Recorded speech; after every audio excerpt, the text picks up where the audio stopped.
नरेगा योजना लाई,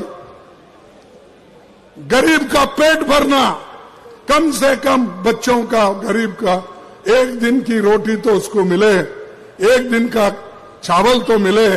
तो इसीलिए मनरेगा स्कीम भी लाए और फूड सिक्योरिटी एक्ट भी लाए। आपने क्या किया? मैं 80 करोड़ लोगों को फ्री दे रहा हूं। अरे भाई, फ्री देने से पहले कौन दिए? कांग्रेस दिया। अब 5 केजी बढ़ा के उसमें रख के मैं इतना फ्री राशन दे रहा हूं, देश के लोगों को मैं, हमारे माताओं को मैं पेट भर रहा हूं। अरे मनरेगा हमने किया, फूड सिक्योरिटी एक्ट, क्या बोलते हैं उसको, अन्न सुरक्षा कानून हमने किया, और बच्चों को पढ़ाई के लिए हमने फ्री एजुकेशन किया। ये सब हमने किए, फिर भी मोदी जी झूठ बोलना नहीं कहते। उनके आदत है, पाप आदत से मजबूर है। अगर मोदी जी और पटनायक, यहां के चीफ मिनिस्टर, मिल के काम करके अगर आपको खुशहाली के तरफ ले जाते हैं तो ठीक बात है। लेकिन दोनों मिलकर और क्या किया? यहां ओडिशा से बहुत से हमारे नौजवान बच्चे बेंगलुरु जाते हैं, चेन्नई जाते हैं, बंबई जाते हैं, दूसरे तरफ जा रहे हैं। क्यों? तुम क्या कर सो रहे हो? आप नहीं सुनते? इतने बच्चे, इतने लड़के, इतने लड़कियां जो बाहर जा रहे हैं, छोटी सी नौकरी करते हैं, और तुम उनको भगा रहे। उनकी बात आप नहीं करते। आप उनकी बात इसलिए नहीं करते हैं, वो गरीब है। आप किसकी बात करते हैं? अदानी की बात करते हैं, अंबानी की बात करते हैं, टाटा बिरलाओं की बात करते हैं, लेकिन छोटे लोगों की बात करते नहीं। इसीलिए ये लड़ाई भी अमीर और गरीबों के बीच में है। हम गरीबों को साथ दे रहे हैं और ये लोग अमीरों का साथ दे रहे हैं। क्या आपको चाहिए गरीबों का साथ देने वाला सरकार या अमीरों के साथ देने वाला?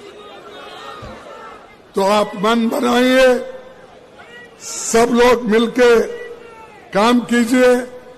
इन्होंने, पटनायक भी बोले, मैं हर एक ब्लॉक में 35% इरिगेशन करूंगा। सच है नहीं?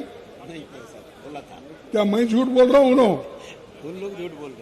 उन लोग झूठ बोल रहे। 35% इरिगेशन फैसिलिटी का इन्होंने 11 और 12 और 20 साल से वायदा अधूरा है। सबसे ज्यादा कांस्टेंट आपको, आपकी गवर्नमेंट तो कभी नहीं गई ना, कंटिन्यू है। फिर कंटिन्यू गवर्नमेंट को ये काम करने के लिए क्यों नहीं हो रहा है, मैं पूछता हूं। और उसके बाद कोल्ड स्टोरेज भी बोले आप। 314 ब्लॉकों में कोल्ड स्टोरेज सुविधा मिलेगी। अब 20 साल हो गए, कितने मिले मुझे मालूम? तुम्हारे गांव में मिले? अरे ये 314 ब्लॉक में कोई किसी, आप किसको तो मिला होगा? 300 लोगों को तो मिला नहीं भाई, 100 को तो मिला होगा, नहीं 200 को तो मिला होगा, नहीं तो 14 को तो मिला होगा। ऐसा कैसा होता भाई? इतना झूठ बोलते हैं आपके चीफ मिनिस्टर। तो आप सोचो, अरे भाई एक आदमी ऑफिसर को ला के बिठा के आप गवर्नमेंट चलाते हो? क्या यहाँ के नेता लोग जिंदा नहीं है? वो काम नहीं कर सकते? अरे ओडिशा के ऑफिसर्स, ओडिशा के लीडर देश को मार्गदर्शन कर सकते हैं। तुमको मार्गदर्शन करने के लिए बाहर का आदमी चाहिए? क्यों? क्योंकि आपकी खुशामदी करते फिरता है। और उसकी क्या जरूरत है भाई? तुम्हारे पास बहुत लोग हैं, पढ़े लिखे हैं, बहुत से IAS भी है, IPS भी है, और ये अब खेती भी अच्छी हो रही है, राइस भी यहां पर ज्यादा प्रोडक्शन हो रहा है। इतना रहते हुए भी एक ऑफिसर के पीछे गिरे।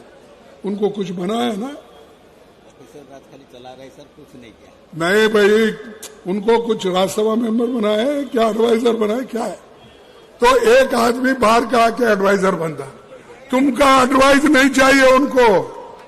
तुम अच्छी बात जो कहते हैं वो नहीं चाहिए, सिर्फ एक ही आदमी चाहिए जो तमिलनाडु का कैडर का IAS ऑफिसर है, वो आए तो बस।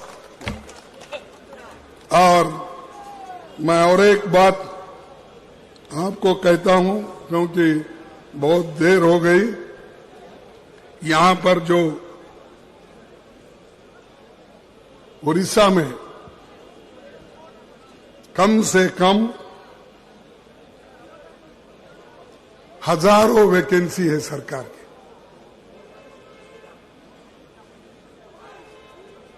उड़ीसा में 45 लाख से अधिक नौजवान बेरोजगार है और 2,36,000 पद विभिन्न सरकारी विभागों में खाली है। हर डिपार्टमेंट में कम से कम 2,36,000 नौकरियां खाली है। दो भाई नौकरियां, जब 45 लाख नौजवान लोगों को नौकरी नहीं, कम से कम 2 लाख तो दीजिए। ये आंकड़े मेरे नहीं है, सेंट्रल गवर्नमेंट के, ये मैं नहीं बनाया। सेंट्रल गवर्नमेंट ने जो हमारे को पार्लियामेंट में कहती है उसका हमने नोट कर लेके आए हैं। और हमको मत सिखाओ कैसा चलाना, कैसा बोलना, कैसा। ये इनकी एक चाल है, गरीबों को तंग और तबाह करना और पार्टनरशिप में गवर्नमेंट चलाना, ये उनका एक हमेशा एक बहुत बड़ा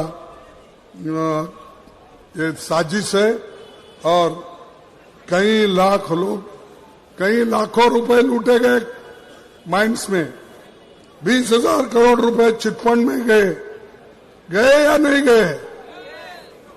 तो अब आप ही सोचिए, इनको फिर से अधिकार देना क्या?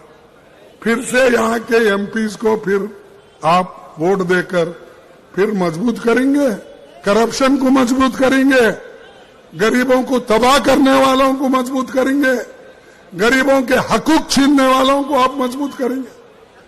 इसीलिए आपसे मैं आपको एक ही निवेदन करता हूं, और हमारे जो महिलाएं हैं, उड़ीसा के गरीब काम करने वाले, और वो तो महंगाई आप बेचारों गरीबों को मालूम होती है, दूसरों को महंगाई की मार नहीं गिरती है, क्योंकि वो अमीर है, कितना बोले उतना लाता, पूछता भी नहीं अपना नौकर कितने में खरीदा, सीधा कोई लाता है, घर भर लेता है।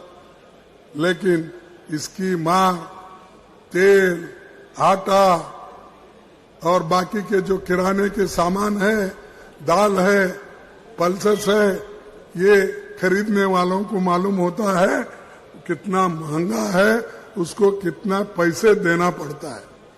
तो ये जो चीजें हैं हम हमेशा पार्लियामेंट में भी उठाते हैं, अनएम्प्लॉयमेंट का उठाते हैं, किसानों के बारे में भी हम उठाते हैं, लेकिन मोदी जी इसके बारे में बात करने के लिए तैयार नहीं है।